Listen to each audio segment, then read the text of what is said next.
So what is the purpose of having an agent? What are the different forms of agency? So the different forms of agency are a buyer's agent, which if you're a buyer, you're going to want to get an agent to represent you. My recommendation is as early as possible, and it's pick an agent and stick to an agent.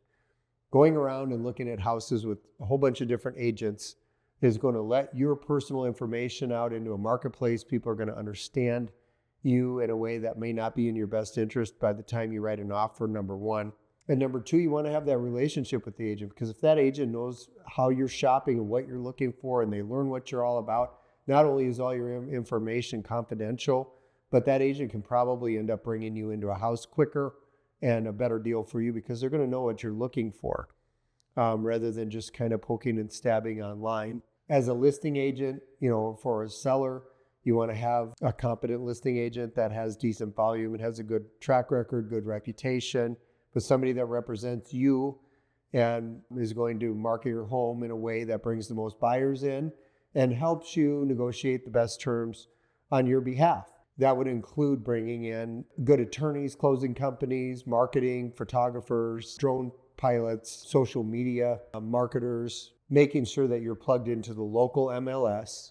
If you're in Northwest Iowa, Northeast Nebraska, or Southeast South Dakota, you're in the Siouxland area, that's the Northwest Iowa MLS. You want to make sure your listing agent has you listed there. That's where you're going to get the most traction, and more of the local agents with approved buyers are going to be able to see your listing quicker, and you're going to have better cooperation that way. Then there's dual agency. That's where a listing agent represents the buyer and the seller. It is legal, but they are a little bit restricted in how they can advise either party. They can't take sides.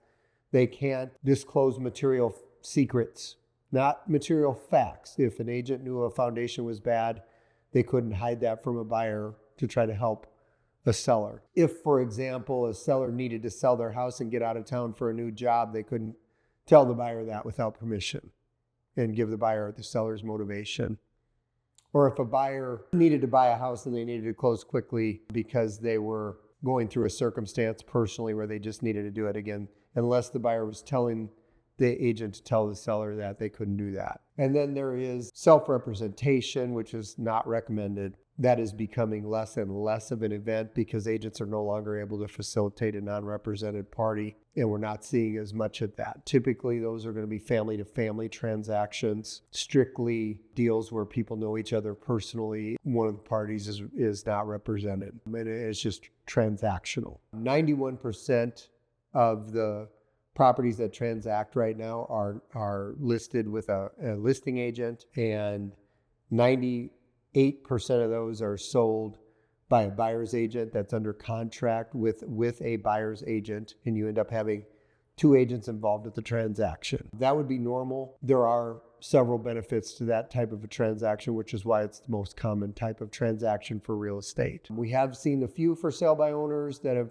tried to work with an attorney, but time is of the essence with these deals. Oftentimes offers come in on evenings and weekends. The attorney's not around. Typically, if they're being advised by a banker or something of that nature, an unlicensed banker, the banker won't be around when the offers come in. So listing your house on the market makes your property more readily available to buyers that have agents. It makes the property market time reduced, and it allows you to cater to the market's expectations, which unfortunately is typically they want quick responses.